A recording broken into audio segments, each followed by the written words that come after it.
Então, hoje nós vamos prosseguir no estudo do Catecismo de Heidelberg. Uma palavra inicial, apenas para esclarecer aqueles queridos que estão frequentando a igreja conosco e estão estudando a palavra de Deus conosco. Às vezes a palavra catecismo, ela traz uma certa resistência por muitos evangélicos por desconhecerem o próprio significado da palavra e a história também dos catecismos.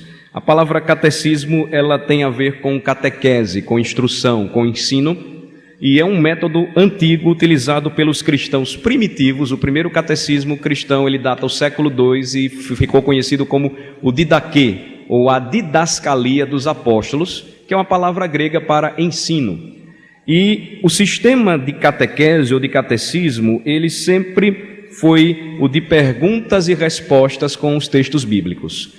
Então, a Igreja de Cristo sempre utilizou métodos, nós vamos encontrar alguns apresentados na Escritura, muitos, às vezes, com o objetivo de não trazer esclarecimento para aqueles que não queriam conhecer a verdade. Muitos pensam que as parábolas, por exemplo, elas foram dadas para que as pessoas entendessem, não.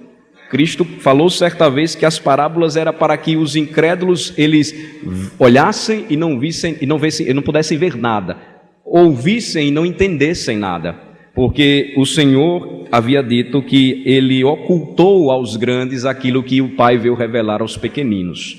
Então, o catecismo, ele é um sistema também de ensino, e nós percebemos que no período da Reforma Protestante houve uma explosão ou um crescimento muito grande na produção de catecismos e também de confissões. Ou seja, as igrejas de tradição protestante, as igrejas históricas pelo menos, elas sempre utilizaram catecismos.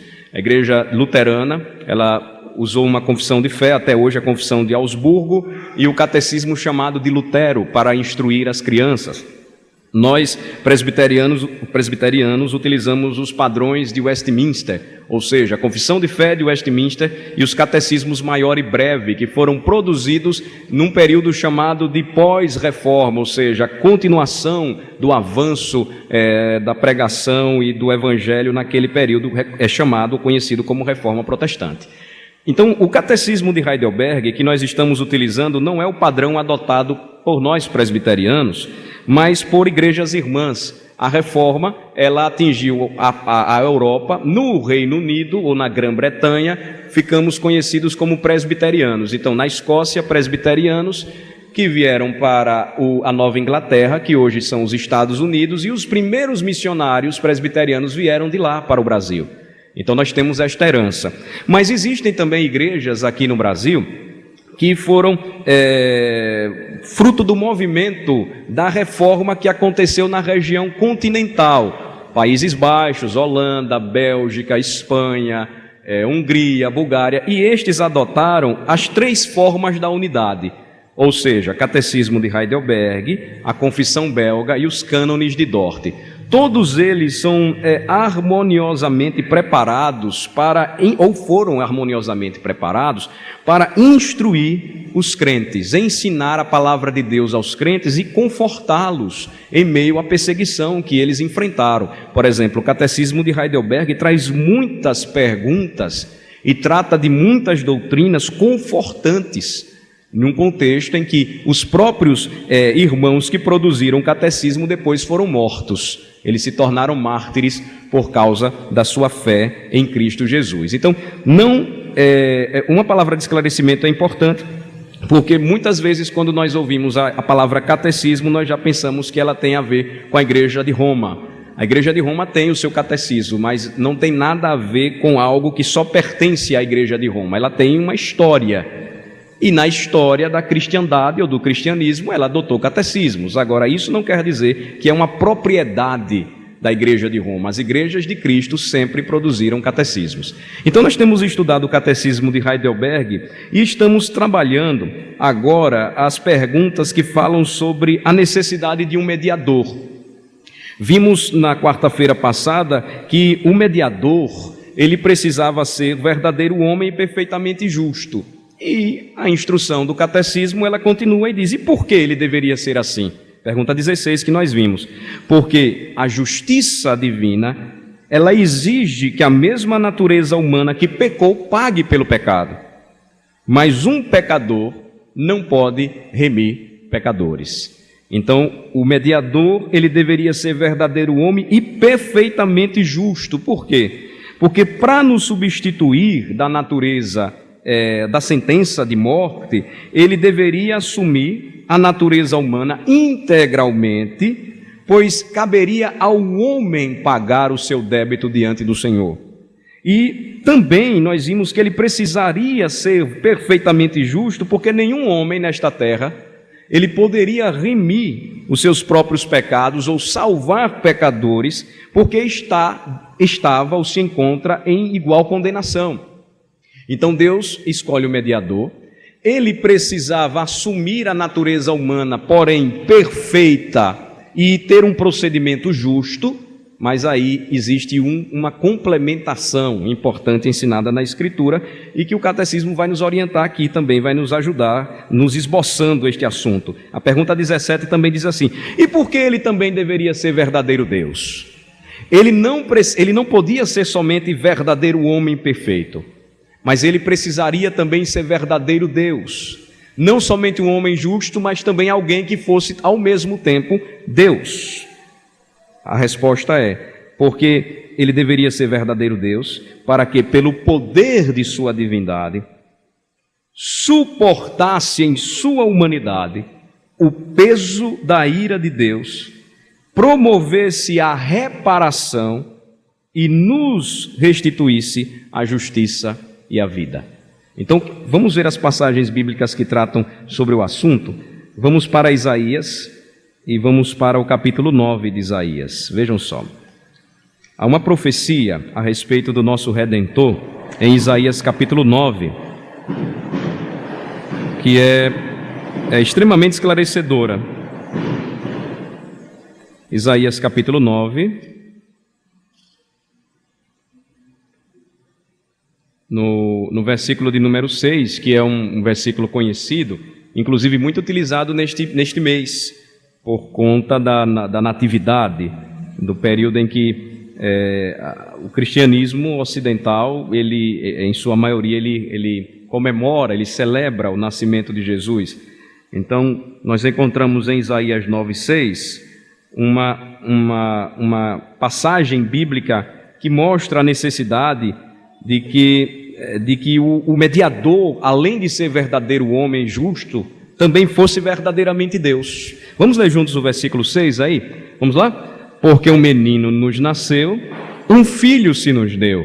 O governo está sobre os seus ombros e o seu nome será Maravilhoso Conselheiro, Deus Forte, Pai da Eternidade, Príncipe da Paz. Então, somente alguém que fosse verdadeiro Deus podia, em virtude de seu poder infinito, de sua absoluta santidade, de sua autoridade sobre tudo e todos, somente alguém que fosse verdadeiramente Deus podia retirar o homem do estado de perdição e de morte no qual se encontrava. Então, a profecia em Isaías, já há muito tempo, antes da encarnação de Jesus Cristo, já anunciava que um menino nasceria, que um filho seria dado ao mundo, porém diferente das demais crianças. Olhe novamente comigo para o versículo de número 6. O governo estaria sobre os seus ombros, ou seja, autoridade sobre tudo e todos.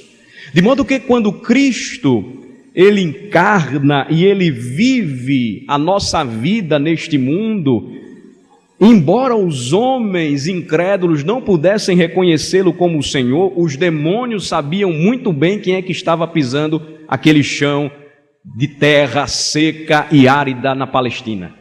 Tanto que quando Cristo se aproximava das pessoas opressas, possuídas, endemoniadas, eles tremiam e temiam. E eles não podiam resistir ao poder do nome de Cristo Jesus. O governo, ele estaria sobre os seus ombros, e o seu nome, diz Isaías, o seu nome será Maravilhoso Conselheiro, Deus forte, percebam este nome, Pai da eternidade, Príncipe da paz. Agora caminhamos um pouco mais em Isaías e vamos para o capítulo 63. Vejam só, 63,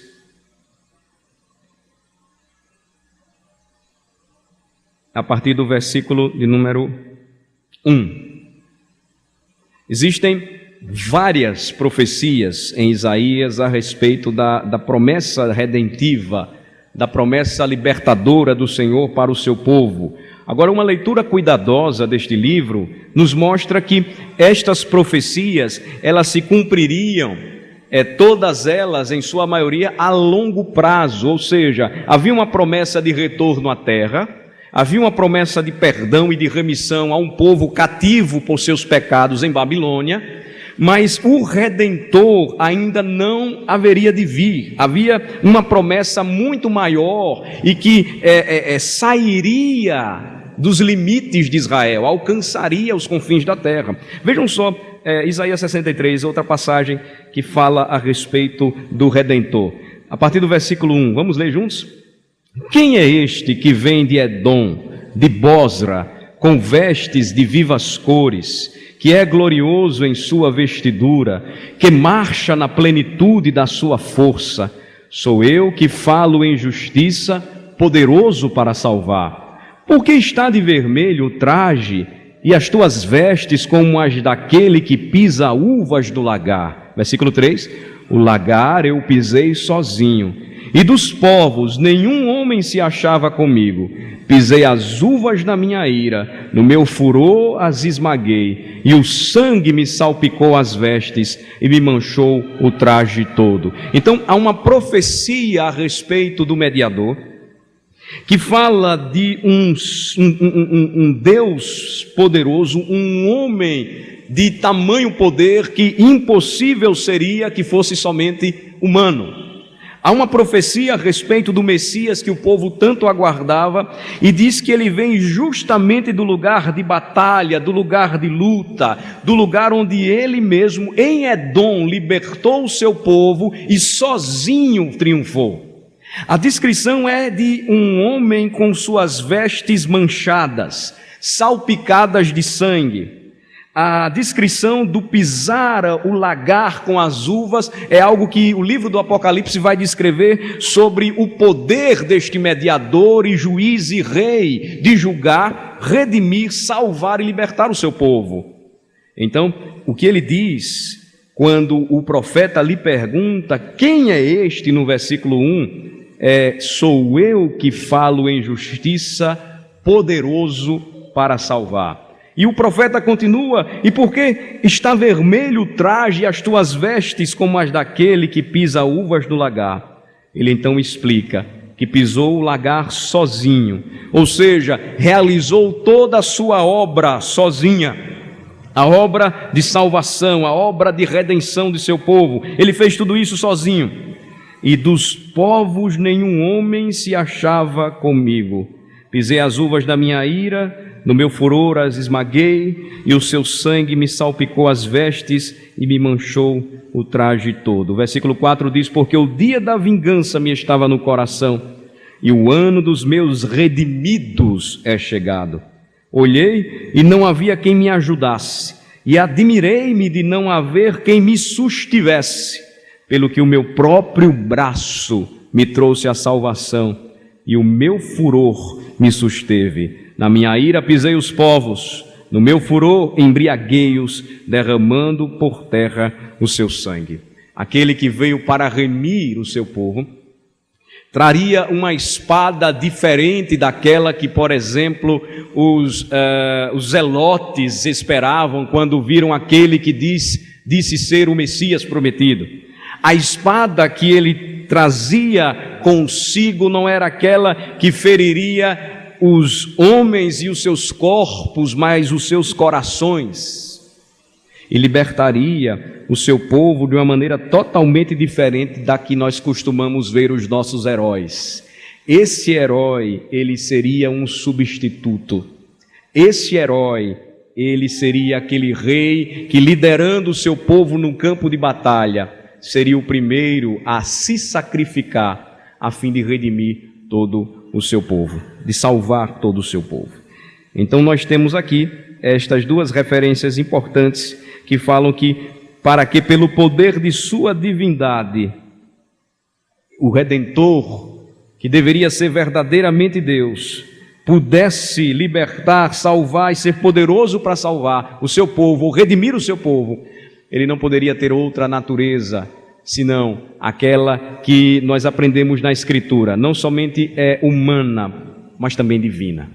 É uma constituição misteriosa, gloriosa, divina, aquela em que o Senhor Jesus Cristo, sendo verdadeiro Deus, ele assume quando se faz verdadeiro homem e assim permanece até a nossa redenção e até o final dos tempos. Assim permanecerá, diz a Escritura, para todo sempre.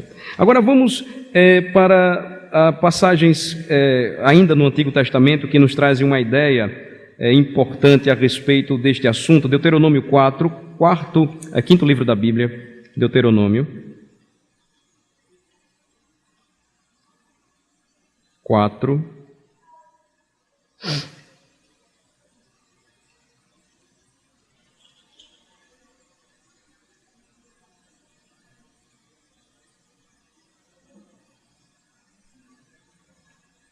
Falando a respeito do poder de sua divindade, ele então poderia suportar toda a humanidade, ele poderia suportar o peso da ira de Deus quando se fizesse homem. E Deuteronômio 4, versículos 23 e 24, nos traz uma descrição a respeito da própria essência do Senhor.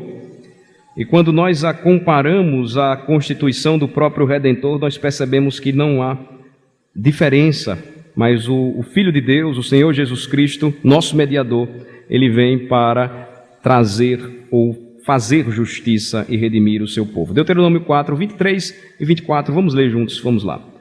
Guardai-vos, não vos esqueçais da aliança do Senhor vosso Deus, feita convosco, e vos façais alguma imagem esculpida, semelhança de alguma coisa que o Senhor vosso Deus vos proibiu, porque o Senhor teu Deus é fogo que consome, é Deus zeloso. Então, o zelo do Senhor, a Escritura nos diz, é aquela manifestação de sua natureza que não permite que nenhum pecado ele permaneça, que nenhum pecador continue de pé e continue a praticar pecados e injustiças. Ele é descrito como um Deus zeloso, aquele que é fogo que consome. Ele diz que os homens não deveriam adorar outros deuses ou imagens de escultura.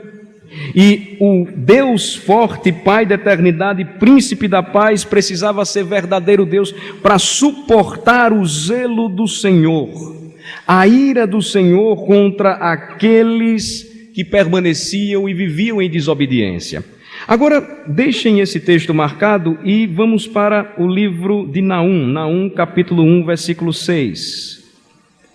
Onde nós temos outras referências a respeito desse atributo de Deus. Oséias, Joel, Amós, Obadias, Jonas, Miqueias, Naum. Nós já até citamos esta passagem quando falamos sobre a justiça de Deus.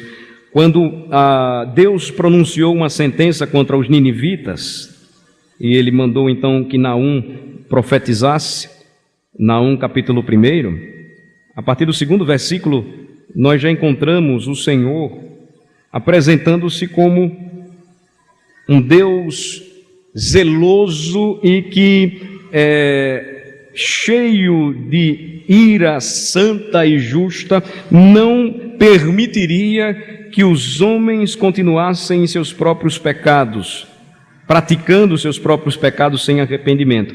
Então aqui uma descrição também a respeito de Deus como um fogo que consome, de um Deus que é zeloso. No versículo 2 nós encontramos o seguinte, vamos ler o versículo 2 juntos, vamos lá. O Senhor é Deus zeloso e vingador, o Senhor é vingador e cheio de ira. O Senhor toma vingança contra os seus adversários e reserva indignação para os seus inimigos. O Senhor é tardio em irar-se, mas grande em poder, e jamais inocenta o culpado. O Senhor tem o seu caminho na tormenta, e na tempestade, e as nuvens são o pó dos seus pés. Ele repreende o mar e o faz secar, e mingua todos os rios. Desfalecem Bazã e o Carmelo, e a flor do Líbano se murcha. Os montes tremem perante ele, e os outeiros se derretem, e a terra se levanta diante dele. Sim, o mundo e todos os que nele habitam. Agora vejam só o versículo 6. Vamos ler. Quem pode suportar a sua indignação? E quem subsistirá diante do furor da sua ira? A sua cólera se derrama como fogo, e as rochas são por ele demolidas. Então, a necessidade de termos um Redentor como verdadeiro Deus é porque nenhum homem pecador conseguirá suportar o grande zelo, a ira santa do Senhor pelos nossos pecados ou contra os nossos pecados. Nenhum homem jamais será inocentado de seus próprios pecados, porque continua sendo pecador e transgressor das leis do Senhor. Nenhum homem pode suportar a sua indignação e o seu furor, e a cólera do Senhor, nos diz o versículo 6, ela é derramada como um fogo, e até mesmo as rochas sólidas são por ele demolidas. Então, eis a razão porque toda tentativa humana de buscar por si mesmo a salvação, ou de procurar alcançar sozinho a salvação, é uma investida, é um percurso, é um caminho, é um projeto que já de início é falido, ou será, não será concluído, não será terminado. Porque tudo aquilo que fazemos sempre trará ou acompanhará a mistura da mácula, do orgulho, da vaidade, da soberba, do erro, dos nossos próprios pecados. É impossível um homem como eu e como vocês alcançarmos o favor de Deus, conseguirmos o favor de Deus sem um mediador. Não existe o caminho que muitos ainda hoje tentam para alcançar e agradar a Deus, porque sempre terminará na vaidade do homem. Quando ele faz alguma coisa, ele se vangloria porque acha que é um homem bom. Mas até mesmo quando ele pratica alguma forma de bondade e em seu coração já se orgulha e não tributa toda a glória a Deus, ele já maculou tudo aquilo que ele preparou e arrumou de uma maneira tão direita. A necessidade de um mediador nos mostra que somente aquele que foi separado pelo Senhor poderia suportar o peso da ira de Deus e então promover a reparação e a restituição da justiça e da vida que nós jamais poderíamos conseguir. Nós temos uma última passagem aqui para apresentar em Isaías 53. Vamos lá. Em Isaías 53,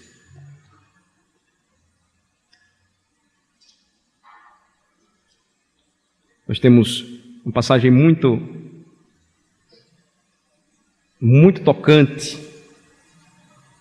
e que fala diretamente a respeito do Cordeiro de Deus, o nosso Senhor Jesus Cristo, e mostra como ele suportou, por ter assumido os nossos pecados, aquilo que nenhum homem suportaria, o peso da ira de Deus e os horrores da morte. Isaías 53, versículo 4, vamos ler. Certamente, ele tomou sobre si as nossas enfermidades e as nossas dores levou sobre si. E nós o reputávamos por aflito, ferido de Deus e oprimido. Entendamos aqui, no contexto de Isaías 53, que enfermidades tomadas e carregadas pelo Senhor não tem nada a ver com aquela doutrina falaciosa que diz que crente não adoece. Porque crente adoece, crente tem dor de cabeça, tem pressão alta, tem diabetes, crente morre de câncer. adoece. A enfermidade aqui é aquela descrita por Isaías já no capítulo 1, quando ele diz que o coração do homem pelo pecado enfermou. Agora, não é uma enfermidade semelhante aos resfriados que nós pegamos, não. Espiritualmente falando, o pecado enfermou o homem tal como um câncer que hoje a medicina luta por vencer e não conseguiu vencer. Então, a descrição de Cristo, o Cordeiro de Deus, é uma profecia tão bonita a respeito do que ele haveria de fazer. Tomou sobre si nossas enfermidades e as nossas dores levou sobre si, aponta para aquilo que somente o verdadeiro Deus, o Emanuel, o Deus conosco, poderia fazer por nós, assumindo os nossos pecados. Então, qual o sentido de celebrarmos o nascimento de Cristo, se não lembrarmos que porque Ele nasceu, Ele morreu por nós? Ele não nasceu para que olhássemos e víssemos que bebezinho lindo, que coisa fofa. Mas quando Ele nasceu, Simeão pôde tomá-lo e dizer: Senhor, agora me leve, porque os meus olhos viram a salvação. Cristo, o nosso Cordeiro, somente Ele, sendo o verdadeiro Deus, poderia suportar, carregar os nossos pecados em seus ombros, levar as nossas dores sobre si e ser o ferido de Deus e oprimido que morreu em nosso lugar. Versículo 5 também nos diz o quê? Vamos ler? Mas Ele foi traspassado pelas nossas transgressões e moído pelas nossas iniquidades. O castigo que nos traz a paz estava sobre ele, e pelas suas pisaduras fomos sarados. Tem uma moda que agora tem me incomodado bastante. A nossa denominação teve que baixar uma decisão, falo a respeito da Igreja Presbiteriana do Brasil, para algo que não deveria acontecer jamais. Pastores presbiterianos se vestindo de palhaços e pregando o evangelho dentro das igrejas. Como você pode falar de sacrifício, de morte, de um Cristo que nasceu para sofrer e morrer, que a Bíblia em Isaías 53 o descreve como um homem de dores? Imagine crescendo e sabendo o que haveria de suportar, fazendo o povo dar gargalhada. Impossível. Ministrando a ceia vestidos de palhaços. E eles ainda argumentam: não, Jesus pregou o evangelho com muito humor. Eu nunca vi Jesus falar sobre inferno dando gargalhada, como nenhum pregador pode fazer isso. Porque um homem sem Cristo vai para o inferno, queimará eternamente no inferno, e não é para rir. É para fazermos o possível e o impossível enquanto homens, enquanto igreja, para que estas pessoas possam ouvir o evangelho e entender o verdadeiro significado da vida, obra de Cristo Jesus por nós. Então, ele foi traspassado pelas nossas transgressões e moído pelas nossas iniquidades. O castigo que nos traz a paz estava sobre ele. Substituição. Cristo morreu pelos nossos pecados. Paulo diz que ele morreu por nós quando nós ainda éramos pecadores. E a paz que nossa alma sente hoje é porque nós fomos sarados pelas suas chagas. É tanto que Cristo, na presença do Pai, assim voltará gloriosamente para nós, nos mostrará suas chagas, o seu manto branco manchado de sangue, para que nós sempre louvemos ao Senhor e nos lembremos que a nossa cura espiritual, ela veio porque o nosso Redentor foi ferido em nosso lugar. Último versículo de número 11, então, o que é que nos diz? Diz o quê?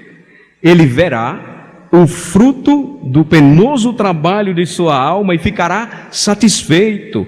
O meu servo justo, com seu conhecimento, justificará muitos, porque as iniquidades deles levará sobre si. Então, porque ele, o nosso mediador, porque Cristo deve ser verdadeiramente Deus, porque pelo poder da sua divindade, somente sendo verdadeiro Deus, ele poderia suportar em sua humanidade, sendo homem, o peso da ira de Deus, a promoção da nossa reparação e restituir a justiça e a vida que nós perdemos quando pecamos contra o Senhor.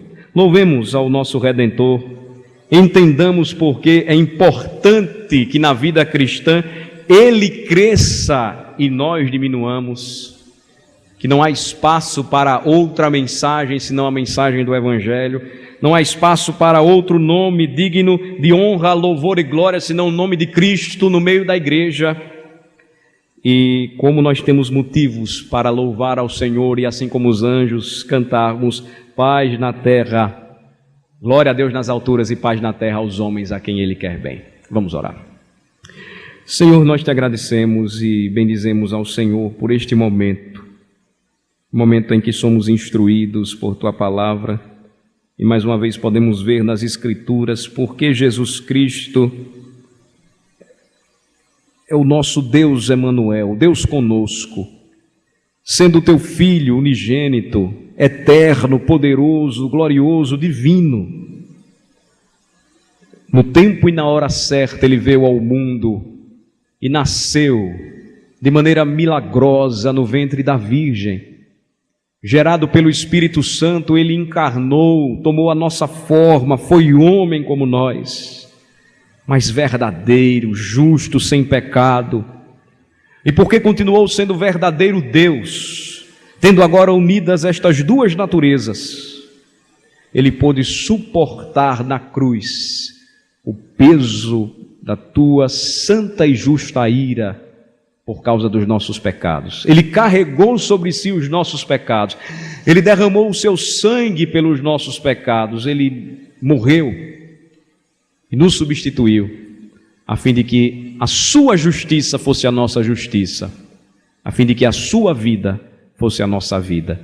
Que todos, ó Senhor, nesta noite possam crer verdadeiramente nesta mensagem e entregar suas vidas a Cristo, crendo que somente Cristo pode salvar o pecador e conduzi-lo para os céus. Em nome de Jesus é que oramos. Amém. Amém.